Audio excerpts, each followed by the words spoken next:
Então, voltando para o nosso aplicativo, você já deve imaginar que ao invés de ficar copiando e colando praticamente o mesmo código de botão, a gente pode criar uma função que gere esses botões, certo? Então, a gente vai copiar bem menos código do que isso, tá? E é claro que isso pode ser mais simplificado ainda depois, e a gente vai evoluindo nesse conceito, tá? Mas vamos lá, então, eu não quero mais ter essa repetição de código aqui, ó, expanded material button, text, onPressed, tudo isso, tá? A única coisa que está mudando entre esses botões, pelo menos os botões numéricos, tá? É o número, né? Que no caso está sendo uma string com um valor numérico 2, né? Nesse caso, 3, 4, 5, etc. Mas a única coisa que está mudando é a string com o número. Então a gente pode fazer o quê?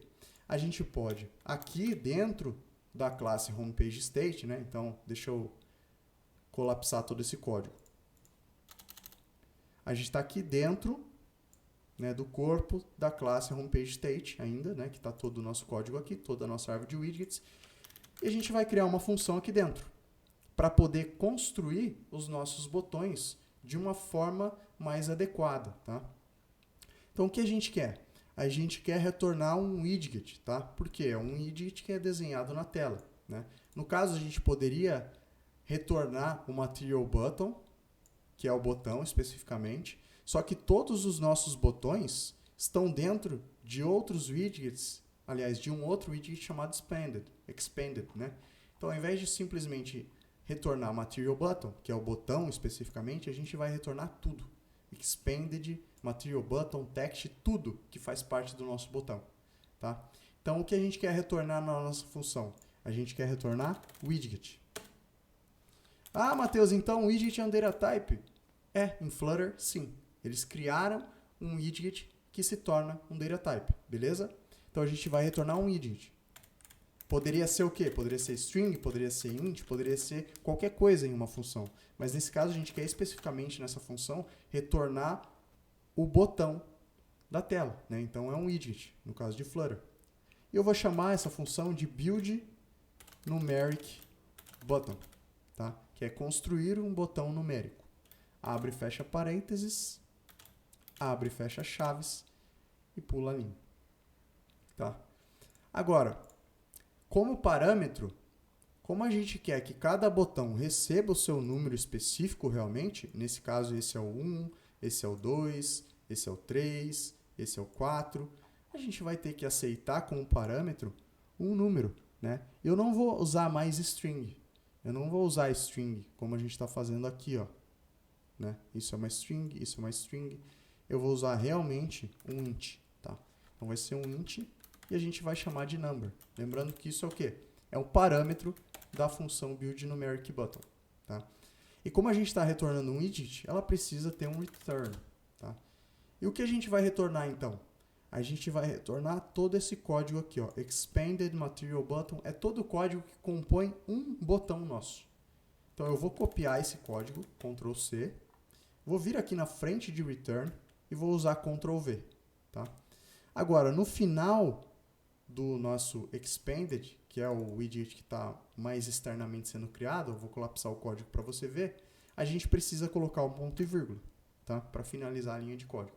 Então, agora, esse buildNumericButton, que é essa função, vai retornar um widget expanded, que tem como child um material button, que tem como child um text, e tem como propriedade do onPressed uma função anônima que executa a alteração da variável input que está sendo usada aqui no widget text que vai realmente escrever aqui em cima. Então, vai funcionar da mesma maneira, a gente só está fazendo os botões serem criados através de uma única função, tá? Ou seja, um manual de instruções que vai criar um botão nesse caso, né? Agora, a gente não quer ter isso escrito aqui, o número 1 aqui, fixo, né? Da mesma maneira que a gente não quer mudar para 2, para 3, para nada. Por quê? Isso vai variar, né? Se a gente vai usar em cada botão essa função para criar um botão, se a gente vai usar essa função para criar os botões, isso precisa ser variável, precisa ser de acordo com o parâmetro que a gente está passando, né? Então, ao invés de escrever aqui 1, a gente vai depender do parâmetro number, certo? Só que tem um porém. O widget text aceita como propriedade principal dele só string, data type string. Ele não aceita um int, né? O nosso parâmetro é do tipo int. Então, o que a gente faz? A gente vai, depois do nome do parâmetro number, digitar ponto to string, abre e fecha parênteses. O que vai acontecer com isso aqui? Ele vai transformar o data type int em string. Então, ele vai transformar de um número para uma string. E aí o text aceita. É como se ele estivesse realmente colocando entre aspas, tá? Para criar uma string. Mas já é automático e é variável, porque depende do parâmetro que foi passado aqui, ou do valor que foi passado para o parâmetro number. Agora, a mesma coisa aqui embaixo, né? No input, a gente não quer concatenar a string com o número 1. A gente quer concatenar uma string com o valor do parâmetro number. Então, ao invés de 1, a gente vai digitar number, e a mesma coisa, ponto to string, certo? E aí vai transformar number de int para string. E aí o input vai conseguir concatenar isso, tá? Agora, a gente está usando o mesmo código, ó, number to string e number to string aqui. Dá para simplificar isso? Dá. A gente pode, dentro do corpo da nossa função buildNumericButton, antes da linha que retorna algo, então eu vou colapsar esse código de volta para você ver, essa linha está retornando o nosso widget expanded, que contém o nosso botão todo. Antes dela, a gente pode criar uma variável que vai guardar o número em string, tá? Então vai ser uma variável do tipo string, chamada textNumber, por exemplo. Poderia ser o que a gente quisesse, né? Mas eu vou chamar de textNumber porque é o número em texto, faz sentido. Vou sinal de igual para atribuir um valor. E qual valor a gente quer atribuir? A gente quer atribuir o valor de number, que é o parâmetro, em string. Então a gente converte em string usando o ponto toString. Beleza? Agora a gente tem isso guardado em uma variável textNumber. Então a gente não precisa mais usar number.toString aqui. A gente pode usar textNumber. E aqui embaixo também. Ao invés de number to string, textNumber. Beleza?